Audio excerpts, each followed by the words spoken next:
시간 재테크의 법칙. 이번 주에는 스마트한 보험 활용법에 대해 알아봅니다. 재테크의 법칙 7번째 시간 지금 시작합니다. 안녕하세요. 재테크의 법칙 시청자 여러분. 오늘 여러분들에게 재테크 강의를 하게 된 자산관리사 최영식입니다. 자, 앞으로 앞서 6회에 걸쳐가지고요. 여러분들에게 재테크의 법칙 프로그램을 시청하게 해드렸는데 어떠셨었나요? 많은 도움이 되셨었나요? 지난 시간에 기억나실지 모르겠지만 직장인의 자산관리 방법에 대해서 얘기를 했었습니다. 그러면서 마지막 번에 저희가 멘트를 했던 게 여러분들에게 알려드렸던 게 보험 활용법에 알려드렸는데요.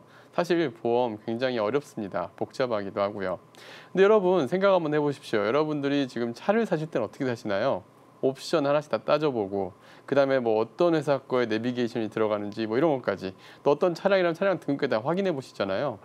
그런데 제가 많은 분들에게 질문을 해보면요. 자기가 가지고 있는 보험이 뭘 보장해주고 그 다음에 언제까지 보장이 되고 내가 보험료를 언제까지 내야 되는지 이런 거에 대해서 정확히 아시는 분들이 좀 드문 것 같습니다. 그런데 생각해보면 차 한 대 값보다 보험료가 훨씬 더 많이 들어가는 경우들이 많습니다. 왜? 보험은 기본적으로 매월 내면서 20년, 30년씩 내는 경우들이 많잖아요. 이걸 다 합하다 보면 상당한 금액인데 많은 분들이 좀 간과하는 부분들이 있을 것 같아가지고요.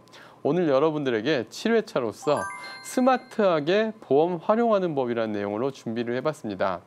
자, 보험은 많은 분들이 생각할 때 뭐 돈을 돌려받는다, 저축점 생각하시는 분들도 많지만요. 사실 보험은 내가 갑작스럽게 사고로 인해 뭔가 잘못됐을 때를 대비해서 뭔가 준비를 하는 비용적 항목입니다. 그래서 최소의 비용으로 최대의 효과를 내게 하는 게 가장 중요한데요. 이래서 재테크 측면에서 보험 정말 중요한 내용이다 보니까 오늘 한 회차로서 보험 전반에 대해 좀 방향을 잡고요. 여러분들 스스로 보험에 대해서 활용할 수 있게끔 해드리고자 합니다. 자, 오늘 정말 중요한 시간인 만큼 꼭 자세히 들어보시길 바랍니다. 일단 뭐든지 어떤 금융상품이건 또 재테크라는 상품이건 누구나 가장 필요한 게 뭘까요? 이걸 왜 해야 되느냐? 이 이유가 뭘까? 이게 가장 중요한데 보험이 왜 필요할까요? 크게 4가지 정도인 것 같습니다. 첫 번째, 어떠한 대비책을 하는 건데 뭘 대비하느냐? 첫 번째는 사망 위험입니다. 내가 갑작스럽게 사망함으로써 사망 위험에서 내가 사망함으로써 나의 소득으로서 생활을 하던 피부양자들, 예를 들면 뭐 자녀분들이라든가 가족분들이 내 생활비, 내 소득으로서 생활을 해왔잖아요. 그런데 가장이 갑작스럽게 사망하게 될 경우에 이러한 소득이 끊기게 됩니다. 이럴 때에 뭔가에 대비하는 내 소득을 대체해줘야 할 필요가 있는 게 바로 사망 위험인데요. 첫째, 가장 중요한 사망 위험이 되겠죠. 큰 위험이겠죠. 두 번째는 질병 위험입니다. 질병 위험. 뭐 암이라든가 뭐 뇌졸중 여러 가지 요즘 관련된 심혈관계 질환이라든가 큰 질병들이 있습니다. 내가 잘 돈을 모아왔어요. 그리고 집을 사기 위해서 돈을 모아왔고 어떠한 목적을 위해서 돈을 모아왔는데 갑자기 큰 돈이 들어가게 되면 어떻게 되죠? 그러한 목적대로 생활을 할 수가 없게 되잖아요. 이런 걸 대비해서 드는 게 또 하나 이제 질병의 위험입니다. 그리고 세 번째는 장애의 위험입니다. 장애의 위험은 뭘까요? 이제 만약에 갑작스럽게 자동차 사고가 난다거나 뭐 어떤 사고를 다치거나 그랬을 때 장애가 남을 수가 있습니다. 사실은 사망보다 더 큰 위험 중에 하나가 바로 이 장애입니다. 갑작스럽게 이제 나로 인해 가지고 발생한 사고가 또 나도 이제 내 생활비도 이제 만족시키지 못하는 거에 대비해서 이러한 장애 위험도 필요하고요.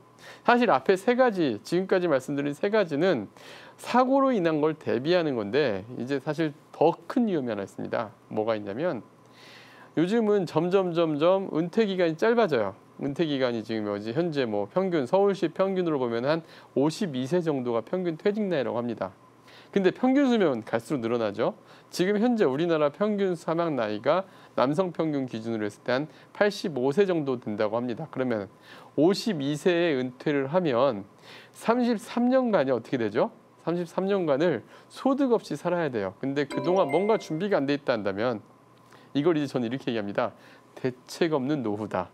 대책 없는 노후가 뭐보다도 큰 위험인 것 같아요. 그래서 재정적으로 큰 이렇게 4가지 위험을 대비하기 위해서 통상적으로 보험을 가입하곤 하는데 우리나라 분들 지금 현재 직장인 분들을 보면은 한 가정당 평균적으로 보험료가 최하 30만 원씩은 내고 있는 것 같아요. 여러분들도 그러지 않나요? 지금 만약에 여러분들이 지금 월 나가는 보험료가 부담스럽다고 한다면 오늘 지금부터 이 보험들을 어떻게 활용하면 가장 스마트하게 그리고 최저 비용으로 최대 효과를 내가 과연 필요한 위험이 어떤 건지 체크해서 나한테 맞는 걸 찾아가는 길을 한번 찾아보시길 바랍니다. 자, 그러면 첫 번째, 제가 상담을 하다 보면은 우리 시청자분들도 마찬가지일 겁니다. 가장 많은 보험료로 부담을 하고 실제 낭비 요소가 큰 게 제가 봤을 때 사망 위험입니다. 우리 사망 위험에는요, 우리나라 보험회사에서는 두 가지의 형태로 보장을 해주고 있습니다. 어떤 형태가 있냐면 첫 번째는 종신보험의 형태가 있어요. 종신보험이라는 건 뭘까요? 내가 만약에 100세가 되건 200세가 되건 300세가 되건 어쨌든 평균 수명날 넘어서더라도 사망을 하게 되면 언제든 사망을 하면 정해진 금액, 예를 들면 사망보험금을 뭐 1억으로 정했다든가 그러면은 1억이라는 금액이 바로 지급되는 게 종신보험입니다. 그리고 또 하나의 방식은 이런 게 있습니다. 정기보험. 정기보험이라는 건 이런 거예요. 기간을 정한다는 뜻의 한자어입니다. 기간을 정해서 사망을 보장받는다. 이건 뭐냐면 예를 들면 60세 만기로 사망 보장을 들었다 쳐보죠. 60세 이전에 사망을 하면 1억이면 1억, 2억이면 2억 이 보험금을 지급을 합니다. 그런데 60세 이후에 사망하면 어떻게 될까요? 예, 아무것도 못 받게 돼요. 자, 그러면 종신보험이 좋을까요? 정기보험이 좋을까요? 뭐 물론 사람들 따라 틀리겠지만 당연히 종신보험이 보장 내역은 좋죠. 그런데 우리나라 보험회사들은 영리기업일까요? 비영리기업일까요? 영리기업이죠. 그러면 당연히 따라오는 게 뭘까요? 보장은 좋으면 보험료가 비싼데 상당히 많이 비쌉니다. 자, 제가 표로서 준비를 했는데요. 만 30세인 분이 20년 납 기준으로 사망 보장을 받고자 할 때 만약에 종신보험으로 가입을 하게 되면은 약 한 14만 원 정도의 보험료가 필요합니다. 월납 14만 원씩 20년간 냈고 1억의 보장을 죽을 때까지 받게 되는 게 이 기준입니다. 그런데 만약에 60세까지 사망 보장을 받는 정기보험에 20년 납부를 기준으로 하면 30세의 남자분이 얼마의 보험료를 냈느냐? 약 한 3만 원 정도의 보험료를 내게 됩니다. 자, 그러면 얼마 차이가 나죠? 한 11만 원 정도 차이가 나잖아요. 자, 그러면 여기서 이렇게 생각해 보죠. 어떤 분은 이렇게 얘기하실 겁니다. 사망 보장, 사망 나이가 85세가 넘어가는데 그래도 80세까지는 보장받아야 되지 않을까요? 그런데 다시 한번 생각을 해보죠. 사망보험이 필요한 이유가 뭐라고 그랬죠? 자, 내가 갑작스럽게 사망을 하면 소득이 있던 사람이 갑작스럽게 사망을 하면 나의 소득으로서 생활을 하던 가족들의 생계를 책임지기 위해서입니다. 그런데 한번 이렇게 생각해 볼까요? 정확하게 하면 소득의 대체가 사망보험의 필요 이유입니다. 그런데 60세 이후에 과연 60세 이후에 소득이 있을까요, 없을까요? 아까 우리나라 평균 은퇴 나이 52세, 60세 정도로 한다면 이제 내 소득이 거의 없을 때가 됩니다. 그럼 소득을 대체할 것도 없잖아요. 또 하나 뭐가 있죠? 60세 정도가 되면 나로 인해서 피부양을 받던 사람들, 즉 자녀분들이 될 겁니다. 자녀분들이 성인이 돼 있지 않을까요? 그 정도 되면 부양 책임은 없을 것 같아요. 또 하나 가만히 보면 또 하나의 종신보험보다 정기보험으로서 좀 활용을 해야 되는 이유를 설명을 또 하나 드리면 이래요. 뭐냐면 현재 1억의 가치, 현재 30세인 분이 현재 1억을 보장받는다 치겠습니다. 근데 평균 사망 나이는 85세다. 그러면 지금의 1억의 가치와 내가 85세가 됐을 때 1억의 가치가 과연 같은 가치일까요? 아니잖아요. 시간이 가면서 물가 상승률만큼 계속 가치가 떨어지죠. 그럼 현재의 1억의 가치는 85세가 되면은 한 4분의 1 정도로 줄게 될 겁니다. 그럼 차라리 이러면 어떨까요? 만약에 3만 원짜리 정기보험으로 활용을 하고 한 10만 원 정도 노후 자금을 만드는 연금 같은 걸로 하면 어떨까요? 그게 낫지 않을까요? 예. 그렇다고 종신보험이 필요 없는 보험이냐? 사실은 그렇지 않습니다. 종신보험도 필요한 보험이에요. 종신보험 어떤 사람들한테 필요하냐면 이런 경우입니다. 예를 들면 제가 건물을 한 100억짜리를 갖고 있습니다. 그런데 100억짜리를 갖고 있는데 내가 갑작스럽게 사망을 하면 이 건물에 대해서 뭐가 발생하죠? 상속세가 발생을 하죠. 근데 사망 나이는 안 정해져 있잖아요. 상속세가 평균적으로 보면은 우리나라 100억짜리 건물을 갖고 있으면 대략 한 2, 30억 정도의 세금이 나가게 됩니다. 상속세. 사망 선고일자로부터 6개월 이내에 상속세를 납부를 해야 돼요. 이럴 때 100억짜리 건물 갖고 있는 분들이 현금 2, 30억씩 갖고 있을까요? 안 그래요. 일반적으로 보면 한 10억에서 20억 내외 정도 갖고 있어요. 그런데 건물은 6개월 내에 팔릴까요? 100억짜리 건물이? 쉽게 안 팔리죠. 이럴 때 100억짜리 건물 상속세를 계산을 해서 20억이 만약에 사망보험금이 필요하다. 근데 현금이 한 10억이 있다. 그럼 한 10억 정도가 부족하니 이 10억짜리를 보충하기 위해서 종신보험 10억을 갖다가 가입을 하십시오.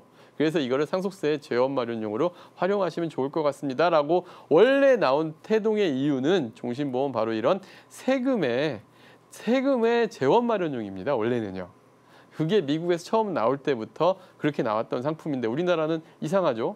자, 1억의 사망보험금이 과연 얼마나 큰 의미가 있을까요? 차라리 1억을 할 바에는 정기보험으로 3억, 4억씩 정말 가족에게 필요한 금액을 하는 게 낫지 않을까요? 이건 물론 사람마다 성향, 생각 차이는 있을 수 있지만 기본적으로 필요한 이유에 대해 생각해 본다면 이게 맞다라고 생각을 합니다.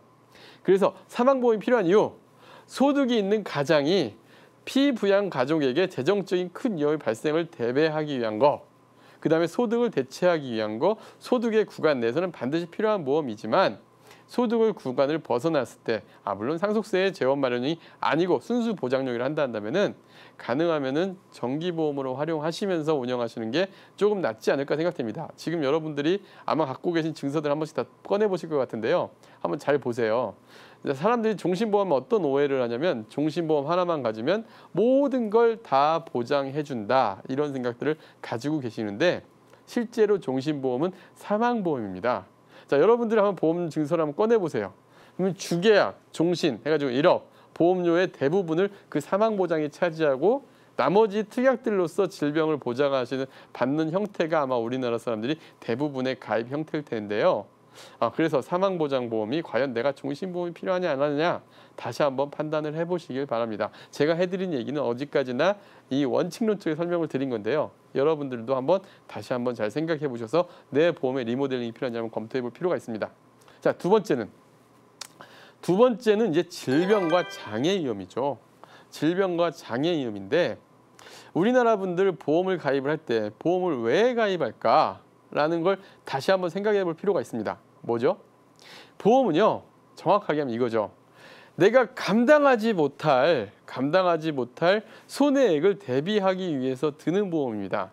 예를 들면 암이라든가 뇌졸중이라든가 심근경색 이런 것처럼 거액의 금액이 필요한 치료비가 필요한 위험들 이런 걸 드는데 우리나라 사람들 보험 지금 가입하신 특약을 자세히 보세요. 이런 특약이 있을 겁니다. 입원 하루당 3만 원, 입원 하루당 5만 원 이런 거 있을 거예요. 여러분, 내가 하루에 3만 원 그리고 어떤 수술을 받으면 100만 원 지급하는 그런 특약들도 있을 겁니다. 근데 여러분 생각해 보십시오. 내가 100만 원 그리고 10만 원, 50만 원 이런 게 내가 감당하지 못할 손해인가요? 아니잖아요. 보면은 막 특약이 여러 개 갖춰가지고 처음엔 나는 내가 필요라는 거는 한 이 정도 간단하게 해서 큰 것만 이렇게 좀 대비하기 위해서 들으려고 했는데 이 특약도 붙이고 저 특약도 붙이고 하다 보니까 보험료가 10만 원, 20만 원이 늘어나는 거예요. 특약 하나하나의 보험료를 따지는 것도 중요한데 중요한 건 내가 정확하게 왜 필요하냐를 판단을 해보십시오 한번. 그래서 제가 모범 답안으로서 한 표를 하나 저희가 이제 실제 설계서를 한번 가져왔는데요. 이 차트에서 한번 보십시오. 먼저 사망 60세 만기로 5천만 원. 이게 지금 37세의 남자분을 가지고 설계를 한번 해본 건데 자, 사망 들어갔죠. 그리고 만기가 몇 세 만기입니까? 100세 만기예요. 100세 만기. 또 상해 사망은 사망 종류는 60세 만기로 들어갔고요. 암 수술 1회당 200만 원씩 회당입니다. 암 수술은 여러 번 할 수 있기 때문에 회당 200만 원씩 받을 수 있게 설정을 해놨고 뇌졸중 100세 만기로 2천만 원, 심근경색 100세 만기로 2천만 원, 그다음에 의료 실비 들어가고 운전자 보험까지 다 들어갔는데 이분 보험료가 얼마일 것 같으세요? 30대 중반인데 6만 5천 원입니다. 여러분도 혹시 이거보다 지금 많이 낭비되고 있는 분 많지 않으세요? 한 달에 5, 6만 원이 정말 큰 돈이에요. 사람들은 작게 보시는 분들도 있는데 이게 20년 납이에요. 차 한 대 값이에요. 그러면은 그런 부분들도 정확하게 활용을 해보셔야죠. 그래서 특약적으로 보면은 보험을 가입할 때 이런 분들 꼭 있으세요. 내가 뭘 보장받는지도 모르지만 보장받는 건 아는 분도 이것도 필요할 거 저것도 필요할 거 하다 보니까 왜 이런 말 있었잖아요. 경차 사러 갔다가 중형 세단 사갖고 나오시는 분 사례들 있죠. 무리하면서. 그렇게 된다니까요. 보험 많이 가입하면 좋지만 누구나 수입 외제차 근사한 차 타고 싶어요. 그런데 차 살 때는 어떻게 해요? 나의 형편을 고려하죠. 보험도 마찬가지입니다. 보장 특약 많으면 좋아요. 그런데 내가 과연 이 보장 특약만큼의 감당할 만한 재원이 필요한 것인가? 따져보셔야겠죠.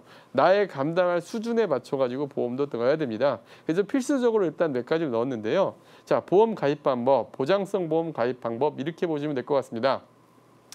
100세 만기 이상으로 일단 가입할 필요가 있습니다. 특히 사망보험을 제외하고요. 사망보험을 제외하고 질병이나 3대 진단비라든가 실손의료비 같은 경우는 기본계약을 100세 만기로 가입을 하는 게 좋고요. 그 다음에 저희가 아까 그 가입 설계서에 보면 실손의료비 옆에 보면은 1년 갱신형 45세 만기 뭐 이런 식으로 돼 있습니다. 전기납 이렇게 돼 있죠. 여러분들 가입하신 보험 중에 대형 회사들 중에 이런 보험들이 있을 겁니다. 분명히 기본 계약은 종신보험인데 밑에 암진단비는 5년 갱신, 5년 만기형 뭐 이렇게 되는 거 있을 거예요. 이런 게 바로 갱신형 특약득인데 갱신형이라는 건 뭐냐면은 내가 이제 이 보험을 유지하는 기간 동안에 5년마다 한 번씩 보험료를 재조정해서 계속 보험료가 변동이 돼요. 그리고 이 보험을 유지하는 한은 계속 내야 되는 게 갱신형입니다. 그럼 비갱신형이라는 건 뭐냐? 지금 여기 아까 그 설계서에 보시면은 암진단비 100세 만기 20년 납 2천만 원 이렇게 돼 있습니다. 이건 뭐냐면 20년 동안 정해진 금액 보험료를 딱 내고 그리고 100세까지 20년 내고 난 이후부터는 돈 내는 게 없어요. 그리고 100세까지 쭉 보장을 받는 게 비갱신형이라고 합니다. 근데 우리나라 지금 의료 수가나 이런 게 계속 올라가다 보니까 보험료가 막 굉장히 많이 올라가요. 처음에는 갱신형이 싸 보입니다. 하지만 가능하면 이런 진단비나 이런 것들은 보험사들과 비교를 해보면 갱신형으로만 가입이 가능한 데도 있고 비갱신형으로 가입이 가능한 데가 있습니다. 이럴 때는 가능하면 비갱신형으로 선택하는 게 조금은 여러분들에게 합리적인 수준으로 보험료가 책정이 될 겁니다. 그리고 질병보험은 최대한 어린 나이에 시작할수록 적은 보험료로 최적의 효과를 가져올 수가 있을 것 같고요. 그 다음에 여기 특약 하나하나 중에 나머지들은 다 비슷한데 딱 하나의 특약이 좀 차이가 있습니다. 뇌졸중 진단비라고 있는데요. 근데 생명보험사들에는 뇌출혈이라고 돼 있는 경우들이 있습니다. 이 차이는 뭐냐면 그냥 간단하게 설명해드리면 우리가 뇌혈관 관련 질환 중에 가장 많이 걸리는 질환 중에 하나가 뇌경색증입니다. 이 뇌경색증이 뇌출혈에서는 보상이 안 되지만 뇌졸중 진단비에서는 보상이 되거든요. 그래서 이런 부분들까지 디테일하게 하나씩 체크를 해보세요. 과연 여러분들이 가지고 있는 보험이 보험료 대비 합리적이냐 아니냐 한번 판단해 볼 필요가 있습니다. 사실 보험 어렵잖아요. 어려워 보이죠? 하지만 여러분들이 받았을 때 그 지금 가지고 있는 증서를 자세히 한번 보시고요. 약관 조금만 보시면은 그렇게 어려운 내용 아니에요. 왜? 보험이라는 금융상품은 일반인들이 누구나 활용할 수 있게 만든 겁니다. 그래서 조금만 신경을 써서 보신다고 한다면은 보험료 낭비 없이 적정 보험금을 가져갈 수가 있습니다. 그래서 질병과 상해 위험이라든가 이런 것도 잘 활용하시길 바라고요. 그 다음에 이제 보셔야 될 거는 저축성 보험에 대한 얘기를 해볼까 합니다. 많은 분들이 이제 저축성 보험들도 많이 활용을 하고 계십니다. 막 어마어마한 비과세 된다고 하니까 막 100만 원씩 이렇게 납부하시는 분들도 계시는데 근데 좀 아셔야 될 게 있습니다. 특히 사업비라는 걸 좀 잘 아셔야 되는데요. 저축성 보험은 초기 사업비가 좀 높은 편입니다. 평균적으로 월 저축성 보험 초기 사업비는 10% 이상 차지합니다. 그리고 10년 이내 해지 시에는 워낙 초기 사업비가 많이 들어가다 보니까 10년 내지는 손해를 볼 수밖에 없는 구조를 가지고 있어요. 예를 들면 제가 지금 한 보험사의 보험 계약서를 한번 카피해 왔는데 주계약 보험료가 20만 원인데 매월 20만 원을 내는데 사업비가 14.1% 그러니까 20만 원 중에 28,200원이 비용으로 빠지고 나머지가 17만 1,500원 정도가 투자가 된다고 합니다. 그럼 상품 좋아요 안 좋아요? 뭐 저런 도둑 같은 상품이 다 있나 싶죠. 근데 이 보험은요. 초기에 사업비를 내지만 나중에 내는 수수료가 작아요. 그래서 10년 이상 유지하게 되면 어떤 상품보다 유리해집니다. 더 많은 돈을 찾을 수가 있어요. 근데 10년 이내 해지 시에는 손해를 볼 수밖에 없는 구조예요. 그래서 많은 분들이 이 보험을 가입할 때 이런 분들 있죠. 왜 분명히 저축성 보험이라 생각을 하고 3년이 지났는데 왜 아직 원금이 안 됐느냐 이렇게 따지시는 분들 있잖아요. 바로 이 초기 사업비가 높기 때문에 그래요.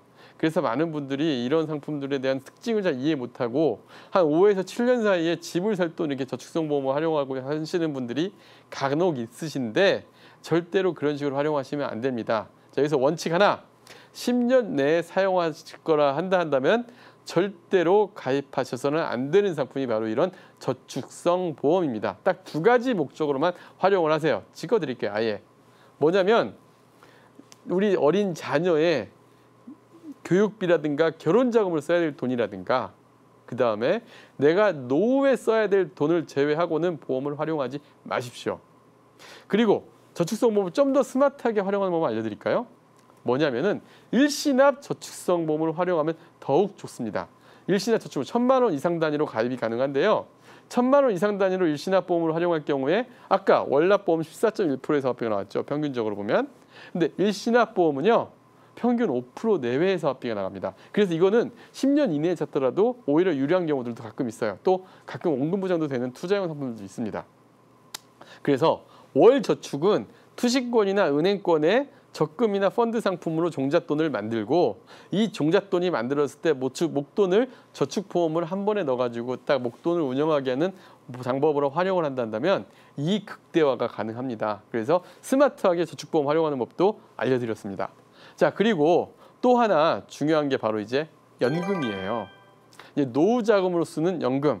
앞에 저축성 보험의 한 유형인데 워낙 많은 분들이 요즘 연금에 대한 관심도 많고요. 또 정부에서 이번에 연금저축 같은 경우 세액공제를 400만 원 한도로 해줬던 걸 또 700만 원으로 올려준다고 또 하죠. 그럼 이런 게 과연 나하고 어떻게 관련이 있을까? 또 이런 분들도 있습니다. 700만 원이면 한 달에 50만 원이 넘는 돈을 월 10만 원씩, 월 50만 원씩 10년 동안 내야 되는데 한 200만 원 받는 분이 세액공제 때문에 이렇게 하는 게 맞을까요? 50만 원씩 가입하는 게? 왜? 10년 이내에 집도 사야 되고 결혼도 해야 되는 사람이 이런 거 가입하면 어떻게 돼요? 세액공제만 보고. 중도에 이것도 사업비가 있거든요. 손실을 볼 수 있잖아요. 그러니까 이런 부분들도 감안을 해야 돼요.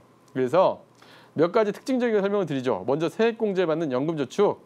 연간 현재로는 400만 원 한도를 12% 세액공제를 해주는데 근데 연금저축 상품의 최대 단점은 연금을 수령을 할 때 연금소득세가 발생합니다. 특히 국민연금 합산해가지고 연 600만 원 초과시에 종합소득세 합산과세 대상이 되기 때문에 가능하면은 소득이 낮은 분들은 좀 굳이 활용할 필요가 없다고 생각을 해요. 그리고 증권사의 연금저축펀드, 연금저축보험을 같이 고려를 해야 되는데 수익성 고려했을 때는 증권사의 연금펀드가 좀 유리한 것 같고요. 사실 연금 고유의 목적이라 한다면 세액공제가 안 되는 비적격 연금보험이나 변액연금보험, 투자로서 활용을 가능한 게 있습니다.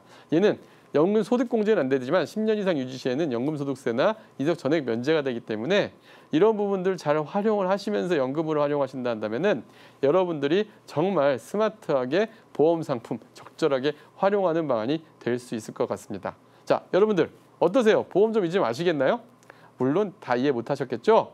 다시 한번 우리 RTN 부동산 TV 들어오셔가지고 다시 다 돌려보기 해보시면서 여러분들의 증서를 지금 꺼내놓고 한번 같이 한번 꼭 보시기 바랍니다. 그래서 여러분들에게 정말 스마트한 보험 활용하는 모든 분들이 되었기를 바라겠습니다. 감사합니다.